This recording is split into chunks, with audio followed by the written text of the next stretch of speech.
Hi guys, James at RampantLionReviews again for you today with another beer review. For this one, we are going to head over to Germany once again, and we're going to continue on with this little mini-series of German beer reviews that I've been doing for you over the last few videos. Now, for this review today, we are going to go to another brewery that has never featured on the channel before, and as I mentioned in the other German reviews over the last wee while, the main reason I'm doing this little mini-series is so that I can explore styles that I haven't really covered on the channel all that much, and we're going to have a look at another beer that fits into such a category today. So yeah, this is another brewery who are very well recognised in their local area. Their beer is supposed to be pretty good, and like I say, it's a style that I think is really quite up my street, in fact, from the other ones that I've had within this style bracket recently. But needless to say, I'm very curious to see what this particular version is going to have in store for us. Hopefully it's another good beer. Hopefully it makes for an interesting review, and as always I hope that you guys watching enjoy my take on this one as well. So yeah, for this review then, we are going to go to, I guess, kind of both Düsseldorf and Dortmund, and we're going to have a look at my first beer from Brauerei Schlösser. So this particular beer is called Schlösser Alt. It comes in at 4.8% ABV, and as the name suggests, this one is an alt beer. So the reason I say that this one is both kind of from Düsseldorf and from Dortmund is that originally this brewery is from Düsseldorf and the alt beer is the Düsseldorf beer style, but these days this beer is actually brewed in Dortmund from what I understand. So yeah, it's a little bit of both actually. It's a Dortmund brewed alt beer, so this should be quite interesting. But we should crack on with this and see what it's going to have in store for us. Our first look at something from Brauerei Schlösser. So as always with my reviews then, I'll tell you a little bit about the brewery before we taste the beer. If you want to get straight to the tasting though, just fast forward. All the usual links can be found in the video description below. That's the brewery website, the link to my other reviews that hopefully I can do in the future from Brauerei Schlösser. This is the very first time I'm trying one of their beers, as I mentioned, but there's all the usual social media down there. If you want to see more reviews, do please consider subscribing to the channel. The support that you give is massively appreciated, and remember you can go into the channel homepage and search for beer using the geography tagging system. So just go in there, use the little search bar, put in your hometown, state, county, whatever you like. If I've reviewed beers from the area that you search for, they will pop up. Failing that though, you can check out the playlist of beers from different countries. You'll find this one in the German playlist along with a number of other things, and we are of course going to add to that quite a little bit over the next wee while. And do suggest some other German breweries to me that I might not have come across, and check out the playlist of beers from other countries as well. But yeah, let's go on to my brewery notes then, and I'll tell you a little bit about Brauerei Schlösser, and I will apologise in advance for any bad German pronunciations in this video. I'll do my best. But yeah, Schlösser Brauerei, as I mentioned to you already, are from Düsseldorf, and it is said that the brewery was founded by the Schlösser family, who were bakers back in 1873. There are, however, some documents that state the Gasthof Brauerei in Gapstock had been leased prior to this by Johann Schlösser from 1871, but it's not certain whether this was still the case when the Schlösser family bought the Zum 9 Engel at number 11 in the Altstadt. So from 1889, the eldest son, Josef Schlösser, took over the brewery and ran it until 1930, and under his leadership, the brewery also bought buildings at number 13 and number 3 to number 9 around the year 1900 to expand the brewery facility. But during the First World War and hyperinflation, the brewery shut down from 1917 until 1922, and then it closed down again from early 1923 until early 1928 due to the Allied occupation of the Rhineland. But when the company resumed brewing, it became a GmbH, or a limited liability company, if you want to put it into English, a little later on in 1930. And at that same year, they concluded a partnership with Düsseldorfer AG Schwabenbräu. So Josef Schlösser died, unfortunately, in February of 1931, and so Schwabenbräu took over the brewery completely in 1932.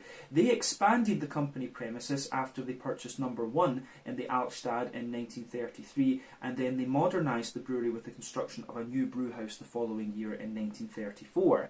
During the Second World War, the brewing operations continued until 1943, when a large portion of the brewery was destroyed during the Allied bombing raids, and so production of the Schlösser Alt was moved to Tivoli Brauerei in Krefeld, which was owned by Schwabenbräu and had been since 1917.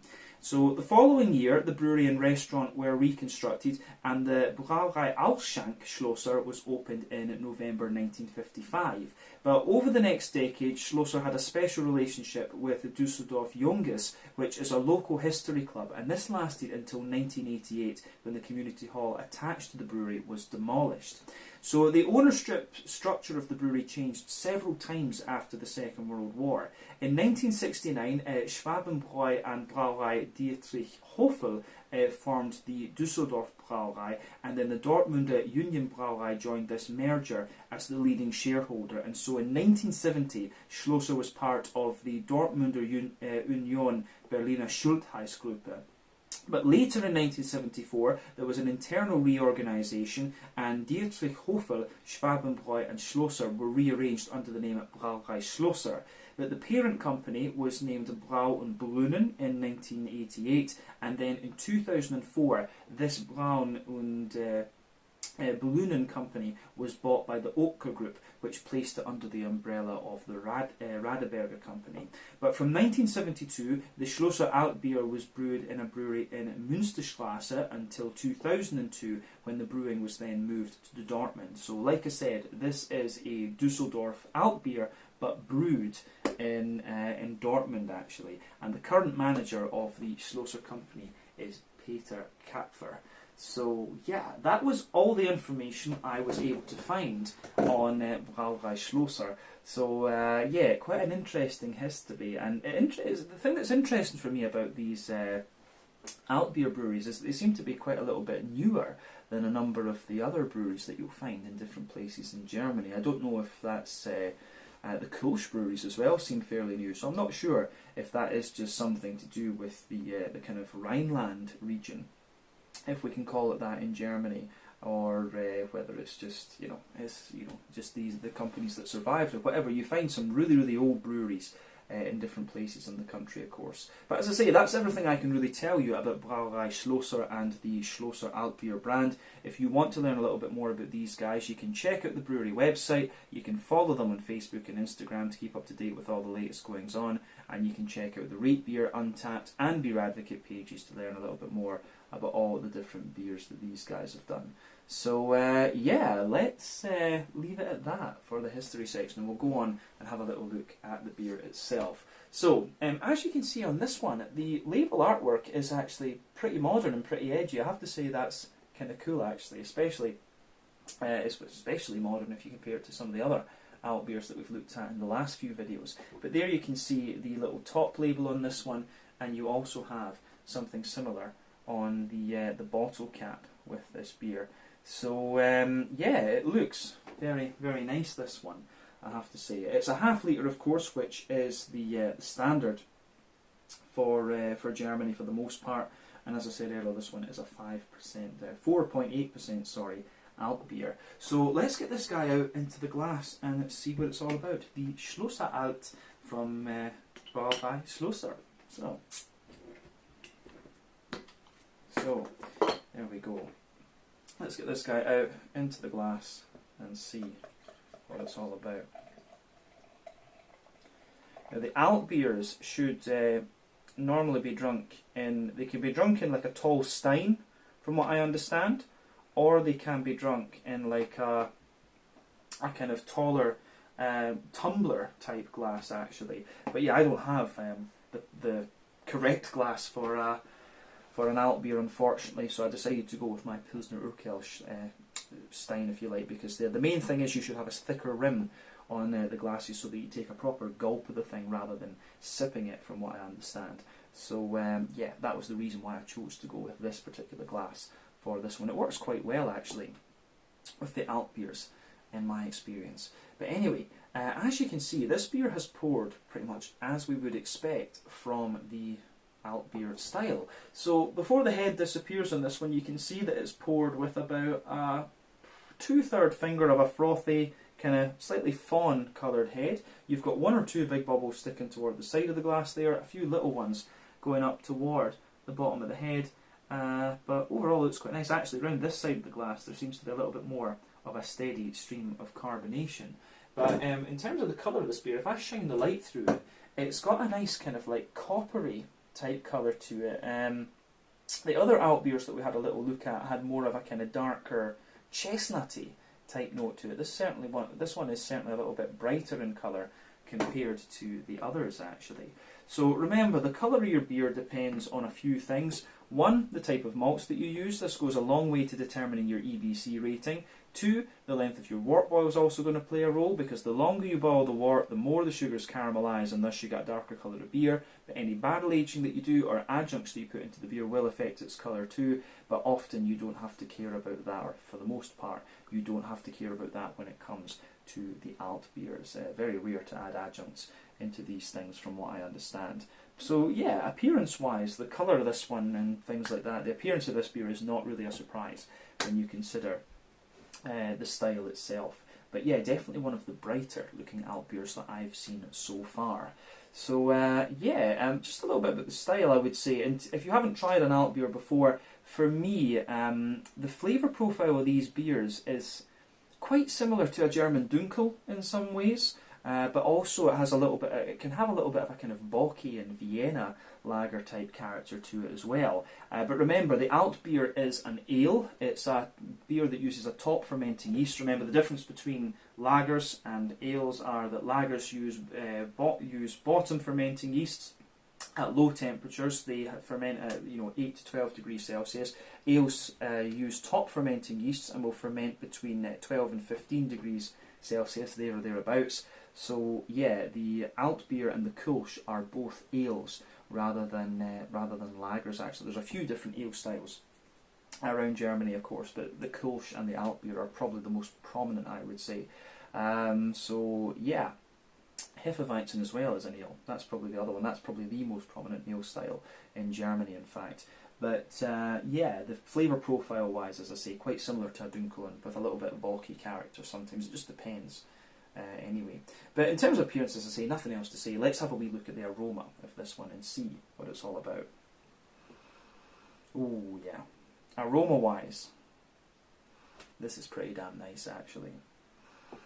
I will say the aroma of this one isn't overly pungent, but it does have a nice little mix of things going on, I have to say. Yeah. Aroma wise, I think this beer is quite aroma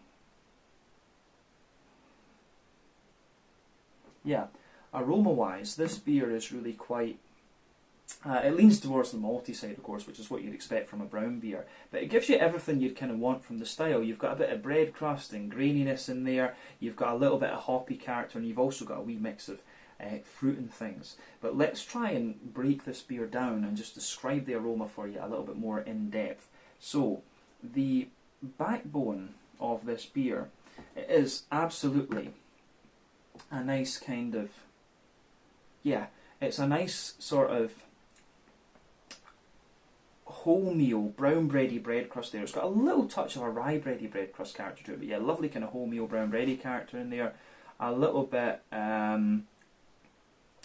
further forward from that, you have you get a little bit of woodiness out of this malt base as well. There's a very slight nuttiness to it too. But yeah, as I say, a kind of rye bready bread crust, wholemeal brown bready character as well.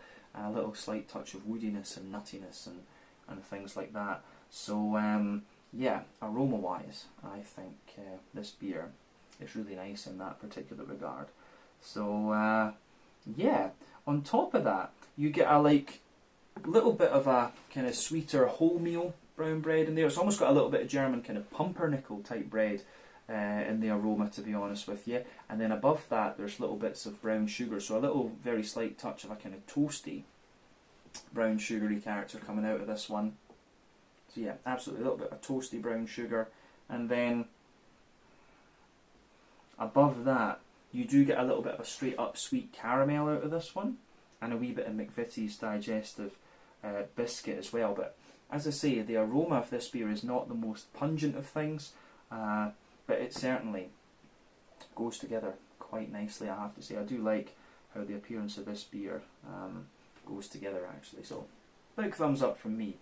Yeah, on the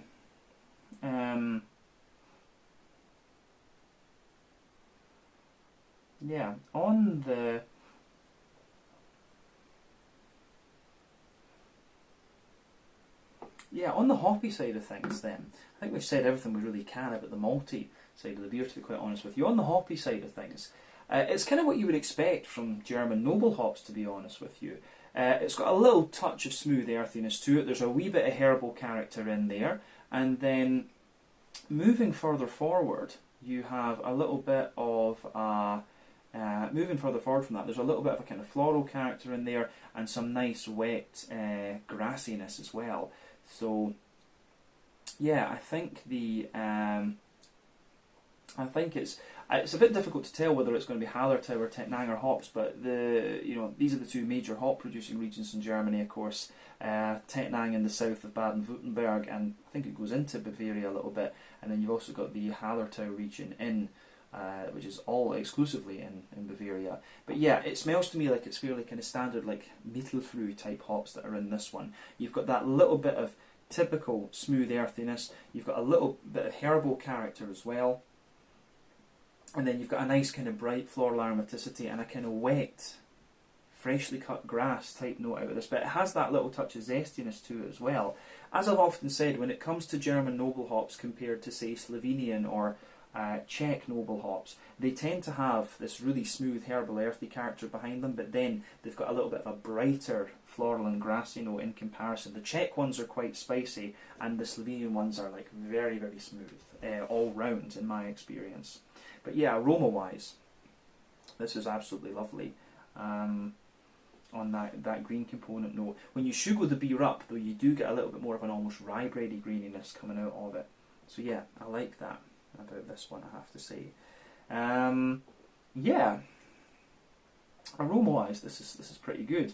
So on the fruity side of things then, just to round off, for me the fruity side of this beer is really is quite interesting. You've got a good little bit of like big oily peary character coming out of this one. So yeah, as I say, big oily pears, a lovely little bit of like raisin, maybe not raisin, sorry, sultana, dry white green grapey character with. And remember, raisins are like dry purple grapes, but yeah, a lot of sultana character coming out of this one. Dry white green grapes, good little bit of an oily peary sort of thing in there as well, as I said, and you just have a little slight touch of a red fruity character out of this. It's almost like a very slight blackcurrant or something like that you get out of this one too, and you quite often get a wee bit of red fruit out of the more brown coloured beers. But yeah, a little touch of like blackcurranty note in there, maybe very, very slightly figgy or something like that. But yeah, a lot of oily pear, good little bit of sultana.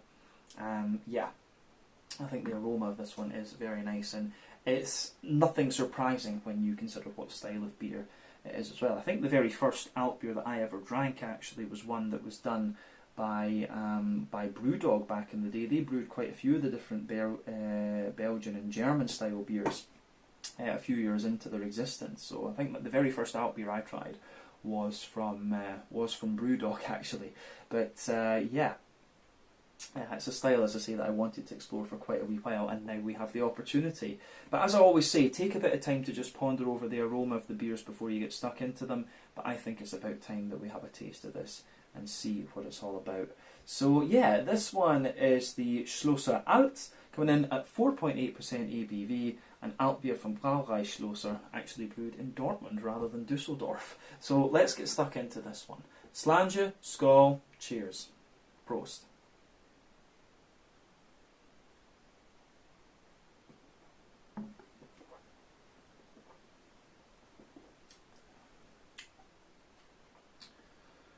Yeah, again, it gives you, it's a nice beer. It gives you everything that you would expect of the style, to be honest with you. It strikes me first off as being a little bit smoother and a little bit more kind of pumpernickel bready leaning compared to the other alt beers that I've had in this little mini series that we've been doing. So yeah, this is quite an interesting one. I do like this beer. I've enjoyed all these alt beers, to be honest with you. But yeah, this is really nice. Definitely a more. The other ones had a little bit more. One of them was a little bit more kind of toasty brown sugar leaning. One of them was a little bit more kind of bread crusty and grainy leaning. But this one is a little bit more kind of. This one's definitely a little bit more along the lines of being quite. Yeah, this one's definitely more along the lines of being a very smooth, bready kind of leaning beer. This, so gets a thumbs up from me.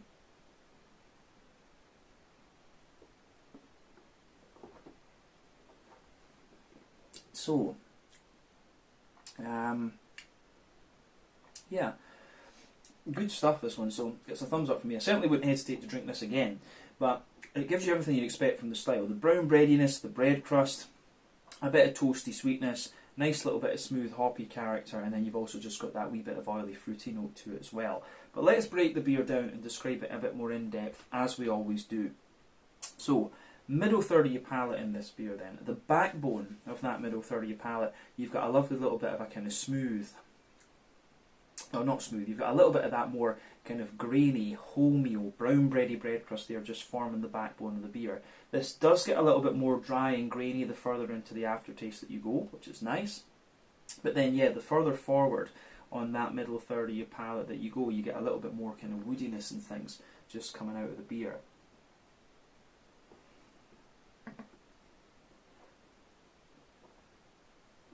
So, for me, the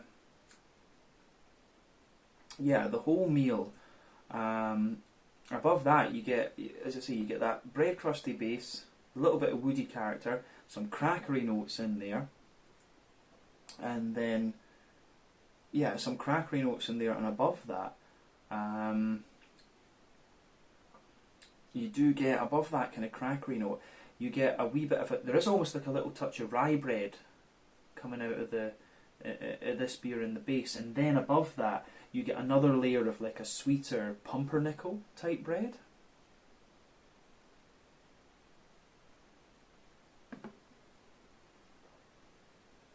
So yeah, a little bit of a sweeter pumpernickel type bread coming out of this one, and then above that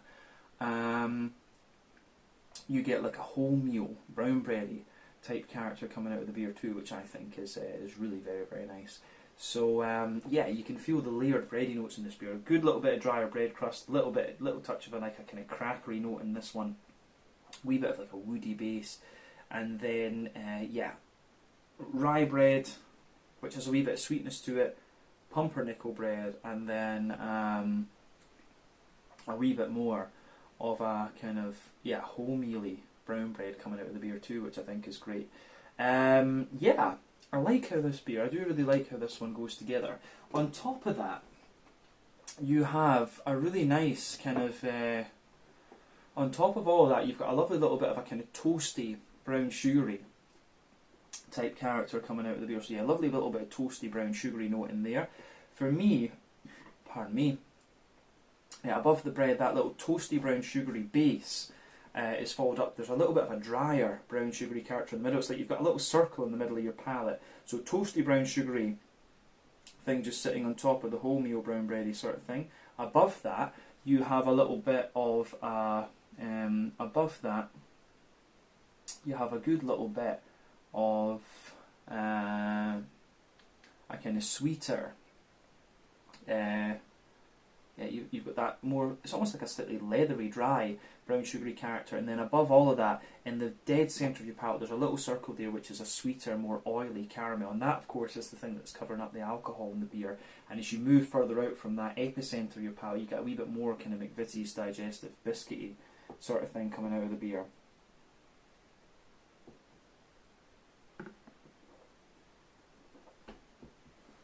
So yeah, the way this beer, as I say, the way this beer goes together in that particular regard, the middle third of your palate is really nice. And the bready character for me. Sorry about the cut there, guys. The camera was just being a little bit weird. But yeah, we just finished talking about the middle third of your palate in this beer then. So let's go to the back third of your palate. And as I've said on the channel many times before, the back third of your palate will give you very similar flavours to the middle third of your palate, but just kind of at different intensities. But do remember that general trend with your tongue, though, that the further forward you are, the more sweet flavours you're going to get. The further back on the palate the more you're going to get kind of dry and bitter flavours. But yeah, border region then between middle and back third of your palate, you get a nice little bit of a sort of bready build up in there, a wee bit of kind of wholemeal brown bready character, a wee touch of rye bread. Then further up you get the kind of sweeter pumpernickel-y type bread. But yeah, the base of that back third of your palate, pardon me, you have a little bit of that kind of rye bready, dry, you know, bread crusty character in there. On top of that, you get the kind of crackery note. Then you've got the kind of rye bready layer, which feels a little bit lighter, taller, and more airy. Above that, you've got the pumpernickel bread, which again is a bit taller and more airy. Then above that, you get the kind of wholemeal brown bready note, and that just kind of you know, that just the kind of toasty brown sugary characters from the middle third of your palate just kind of creep over the top of that and sit there on the back third of your palate too. But above everything else, you have a really nice kind of above everything else, yeah, you have a really nice sort of kind of yeasty character coming out of this one. So the yeasty notes in this beer are lovely, I have to say.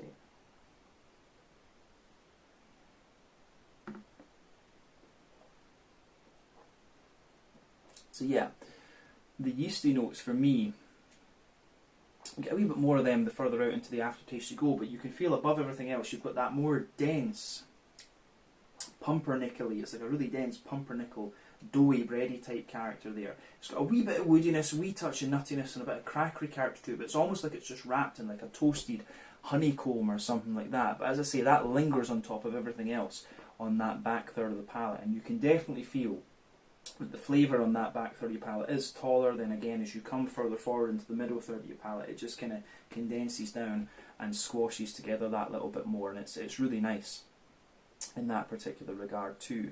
But yeah, I like that about this one. On the hoppy side of things then, so the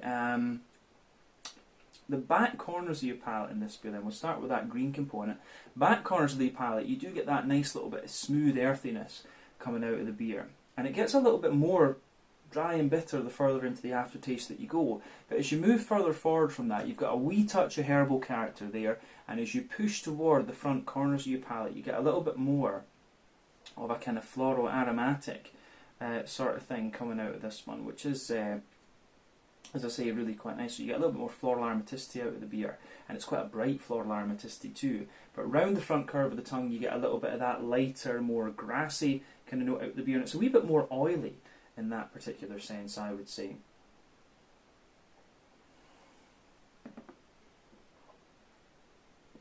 So yeah, the green component in this beer, I think, is really quite nice. So that gets a thumbs up from me. On the yeah, in that regard, I would say that the green component of this one is really nice in that sense, and it's a bit wetter actually. It's quite a wet green component. But let's look at the front third of your palate then, and the fruity side of the beer. So for me, the border region between front third and middle third of your palate, again you get a nice little bit of kind of bready build up in this one. So yeah, you've got a wee bit of the kind of wholemeal, you've got a wee bit of the more rye bready character in the base, the pumpernickel, and then the kind of wholemeal brown bready character on top. The base of that front third of your palate, you've got a nice little bit of, as I say, you've got the kind of bread crusty character, wee bit of the kind of wee mix of brown bread there, and then above that you get that nice oily bubble where the juicy fruity esters just kind of roll their way out of the beer too. So yeah, the way that one goes together, I think, is really nice. The fruity character in this beer and the base is good, but yeah, the fruity oily character, let's have a wee look at this.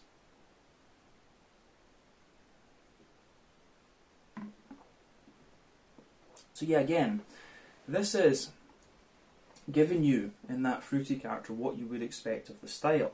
At the back of that front third of your palate, you get a little bit of that kind of oily sultana, you know, dry white, green, grapey character, and that is really very, very nice.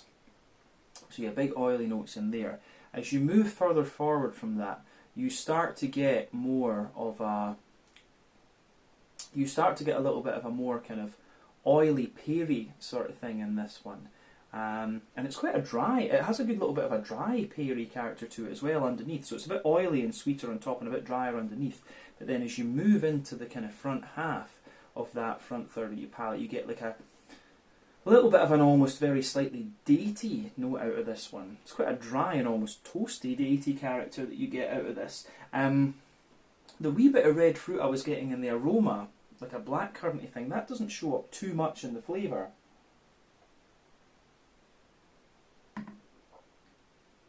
But yeah, when you take the beer in, if you focus on the front part of your palate, you will get a very slight red fruity tint. And as I say, it's, I don't know if red fruit is the right word for that, but yeah, as I say, you get a little bit of this black curranty juicy note just behind the very front tip of your tongue. And the way that this goes together in that sense is really nice. But the further into the aftertaste you go, you get the more oily pear. You get the more oily pear. You get a little bit of a, you do get a little bit of a more, how would we say? You've got a little bit of a more kind of dry. You get a little bit of that kind of sultana dryness too. But as I say, this one, it was really nice. Alt beer, this, I would say. It does get a little bit drier the further into the aftertaste you go, but the smooth bready characteristics are very, very nice, and you also have just that little bit of that nice oily fruity character. The hoppiness in this one is a little bit interesting too, a little bit more earthy, I would say, but it suits it. It does suit the flavour profile, to be honest with you. But I think that's everything we can really say about this one, to be honest with you. Let's round off then with a wee look at the mouthfeel.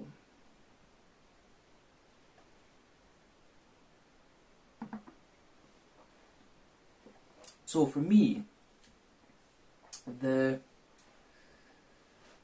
mouthfeel wise, I would say that this beer, it's top end to light bodied, bottom end to mid bodied. The carbonation is very, very smooth.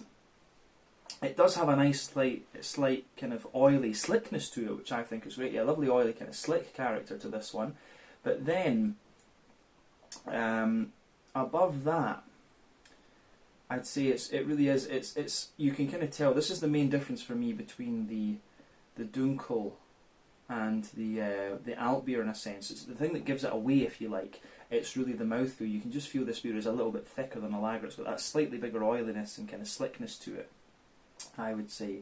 But then, yeah, the malty base, as we said, has a bit of grainy dryness underneath, good little bit of smoothness in the middle, then a wee bit of kind of sweetness on top of that. You've got a nice little bit of hoppy character to it as well. This beer has maybe, I think it's a fairly standard 25-ish IBUs, but the earthiness kind of comes out of it a little bit more too. And then you've also got a little touch of that kind of nice oily fruity character, which is kind of sweet in a way, but it is a little bit drier as well. But yeah, the way this one goes together, I think, is really quite nice, I have to say. So yeah, it's nice stuff this. I have to say I have enjoyed my experience of Schlösser Alt, so yeah, hopefully we can try a few more beers from Brauerei Schlösser into the future. But yeah, let's leave it at that for this one. This was the Schlösser Alt at 4.8% ABV, an alt beer from Brauerei Schlösser, now based in, well, this one is brewed in Dortmund rather than Düsseldorf, so that's kind of interesting.